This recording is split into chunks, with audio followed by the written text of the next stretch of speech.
Good evening and welcome back to Bible in a Year. In this video we're going to cover Genesis 32 and 33, Psalm 18, Proverbs 18, and Matthew 23. So to start with Genesis 32. Jacob also went on his way, and the angel of God met him. When Jacob saw them, he said, "This is the camp of God." So he named the place Mahanaim. I can't get that right. Jacob sent messengers ahead of him to his brother Esau in the land of Seir, the country of Edom. He instructed them, "This is what you are to say to my lord Esau. Your servant Jacob says, I have been staying with Laban and have remained there till now. I have cattle and donkeys, sheep and goats, male and female servants. Now I am sending this message to my lord, that I might find favor in your eyes." When the messengers returned to Jacob, they said, "We went to your brother Esau, and now he is coming to meet you, and 400 men are with him." In great fear and distress, Jacob divided the people who were with him into two groups, and the flocks and herds and camels as well. He thought, if Esau comes and attacks one group, that that is left may escape. Then Jacob prayed, "O God, my Lord, O God of my father Abraham, God of the father Isaac, Lord, you said to me, go back to your country and your relatives, and I will make you prosper. I am unworthy of all the kindness and faithfulness you have shown your servant. I had only my staff when I crossed this Jordan, but now I have become two camps. Save me, I pray, from the hand of my brother Esau, for I am afraid he will come and attack me, and also the mothers with their children. But you have said, I will surely make you prosper, and will make your descendants like the sand of the sea, which cannot be counted." He spent the night there, and from what he had with him he selected a gift for his brother Esau: 200 female goats and 20 male goats, 200 ewes and 20 rams, 30 female camels with their young, 40 cows and 10 bulls, and 20 female donkeys and 10 male donkeys. He put them in the care of his servants, each herd by itself, and said to his servants, "Go ahead of me and keep some space between the herds." He instructed the one in the lead, "When my brother Esau meets you and asks, 'Who do you belong to, and where are you going, and who owns all these animals in front of you?' then you are to say, they belong to your servant Jacob. They are a gift sent to my lord Esau, and he is coming behind us." He also instructed the second and third, and all the others who followed the herds, "You are to say the same thing to Esau when you meet him. And be sure to say, 'Your servant Jacob is coming behind us.'" For he thought, "I will pacify him with these gifts I am sending on ahead. Later when I see him, perhaps he will receive me." So Jacob's gifts went on ahead of him, but he himself spent the night in the camp. Jacob wrestles with God. That night Jacob got up and took his 2 wives, his 2 female servants, and his 11 sons, and crossed the ford of Jabbok. After he had sent them across the stream, he sent over all his possessions. So Jacob was left alone with him, and a man wrestled with him till daybreak. When the man saw that he could not overpower him, he touched the socket of Jacob's hip, so that his hip was wrenched as he wrestled with the man. And then the man said, "Let me go, for it is daybreak." And Jacob replied, sorry to get that toy away from him, "Oh, I will not let you go unless you bless me." The man asked him, "What is your name?" "Jacob," he answered. Then the man said, "Your name will no longer be Jacob, but Israel, because you have struggled with God and with humans. Because you have struggled with God and with humans and have overcome." Jacob said, "Please tell me your name." But he replied, "Why do you ask my name?" Then he blessed him there. So Jacob called the place Peniel, saying, "It is because I saw God face to face, and yet my life was spared." The sun rose above him as he passed Peniel, and he was limping because of his hip. Therefore to this day the Israelites do not eat the tendon attached to the socket of the hip, because the socket of Jacob's hip was touched near the tendon. Okay, that is the end of Genesis 32. 14. We'll go to 33. Jacob looked up, and there was Esau coming with his 400 men. So he divided the children among Leah and Rachel and the 2 female servants. He put the female servants and their children in front, Leah and her children next, and Rachel and Joseph in the rear. He himself went on ahead and bowed down to the ground 7 times as he approached his brother. But Esau ran to meet Jacob and embraced him. He threw his arm around his neck and kissed him, and they wept. Then Esau looked up and saw the women and children. "Who are these with you?" he asked. Jacob answered, "They are the children of God has graciously given your servant." Then the female servants and their children approached and bowed down. Next, Leah and her children came and bowed down. Last of all, Joseph and Rachel, and they too bowed down. Esau asked, "What's the meaning of all these flocks and herds I met?" "To find favor in your eyes, my lord," he said. But Esau said, "I already have plenty, my brother. Keep what you have for yourself." "No, please," said Jacob. "If I have found favor in your eyes, accept this gift from me. For to see your face is like seeing the face of God. Now that you have received me favorably, please accept the present that was brought to you. For God has been gracious to me, and I have all I need. And because Jacob..." Sorry, I just have to yell at him again. "And because Jacob insisted, Esau accepted it. Then Esau said, 'Let us be on our way. I'll accompany you.' But Jacob said to him, 'My Lord knows that the children are tender, and that I must care for the ewes and cows that are nursing their young. If they are driven hard just one day, all the animals will die. So let my Lord go on ahead of his servant, while I move along slowly, at the pace of the flocks and herds before me, and the pace of the children, until I come to my Lord in Seir.' Esau said, 'Then let me leave some men with you.' 'But why do that?' Jacob asked. 'Just let me find favor in your eyes of my Lord.' So that day Esau started on his way back to Seir. Jacob, however, went to Succoth, where he built a place for himself and made shelters for his livestock. That is why the place is called Succoth. After Jacob came from the Padan Aram, he arrived safely at the city of Shechem, and Canaan encamped within sight of the city.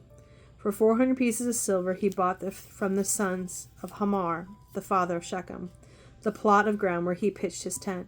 There he set up an altar and called it El Alo Israel. Okay, that's the end of Genesis. Okay, now we're going to start Psalm 18. Now it says here we're only doing 1 through 15. So the theme of this is gratitude for deliverance and victory. The only sure way to be delivered from the surrounding evil is to call upon God for help and strength. For the director of music of David, the servant of the Lord, he sang to the Lord the words of the song, when the Lord delivered him from the hand of all his enemies and from the hand of Saul. He said, "I love you, Lord, my strength.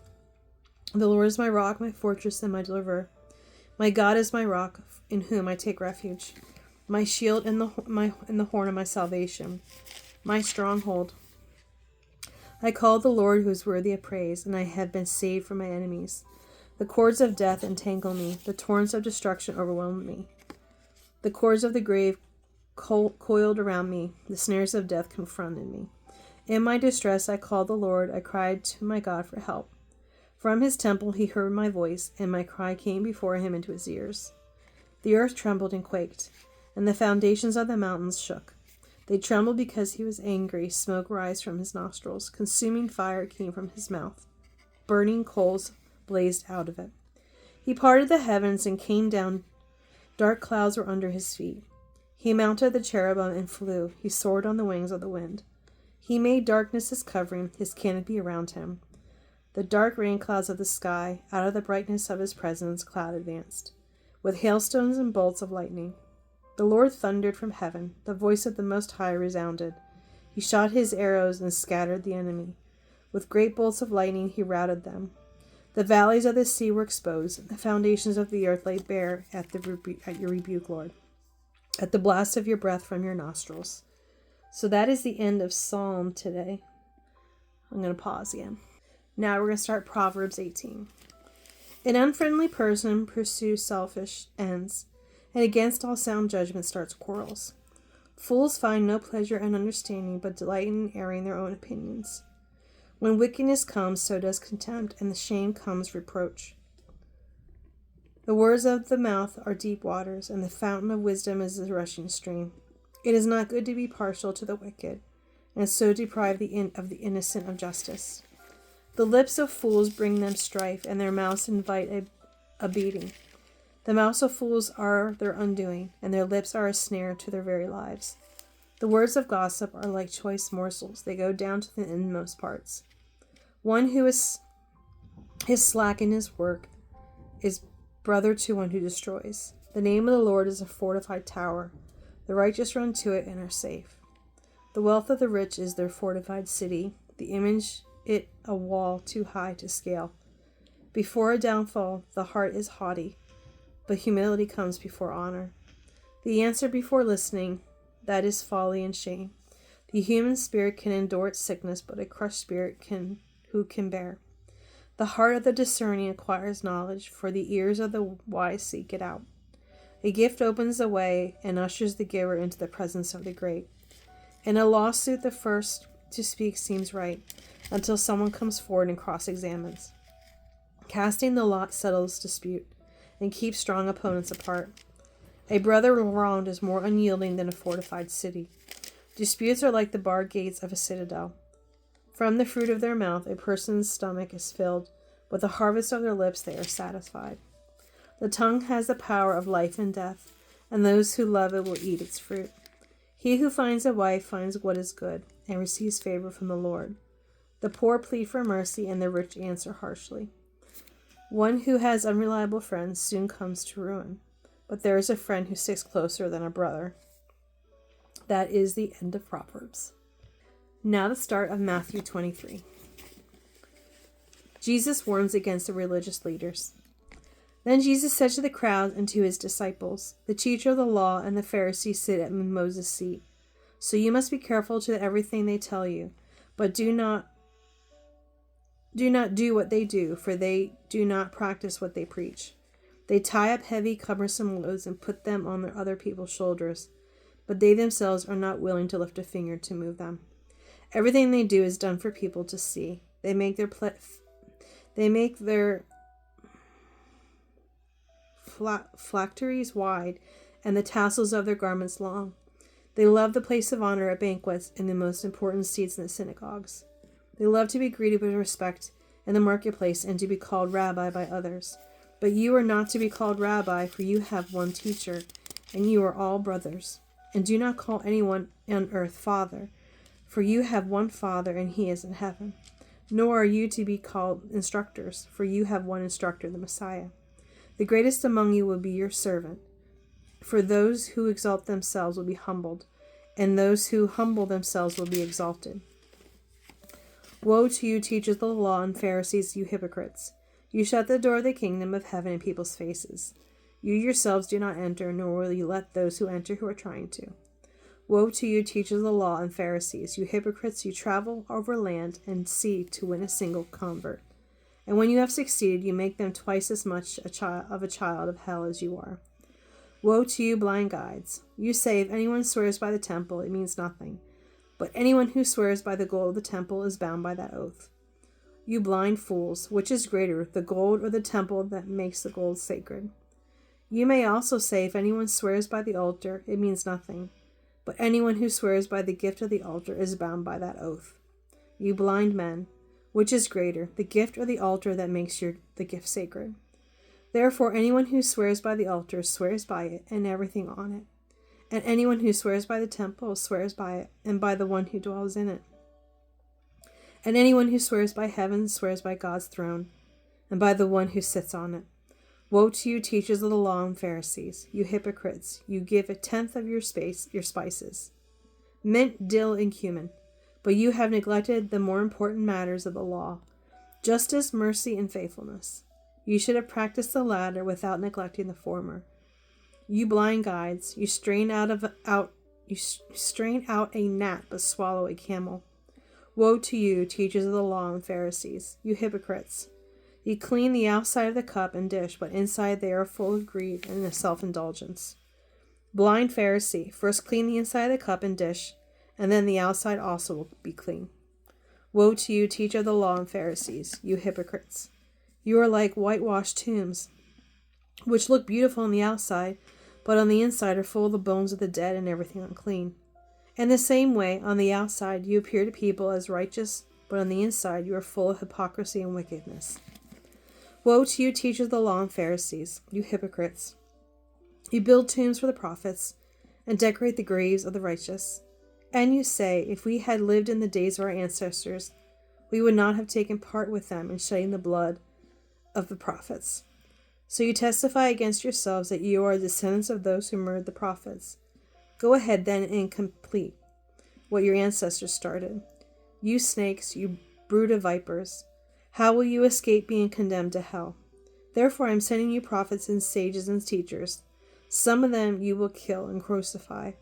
Others you will flog in your synagogues and pursue from town to town. And so upon you will come all the righteous blood that has been shed on earth, from the blood of righteous Abel to the blood of Zacharias son of Berechiah, whom you murdered between the temple and the altar. Truly I tell you, all this will come on this generation. Jesus grieves over Jerusalem again. Jerusalem, Jerusalem, you who kill the prophets and stone those who sent to you. How often I have longed to gather your children together as a hen gathers her chicks under her wings, and you are not willing. Look, your house is left to you desolate. For I tell you, you will not see me again until you say, Blessed is he who comes in the name of the Lord. Thank you for joining me for the 18th Bible reading. Have a great night.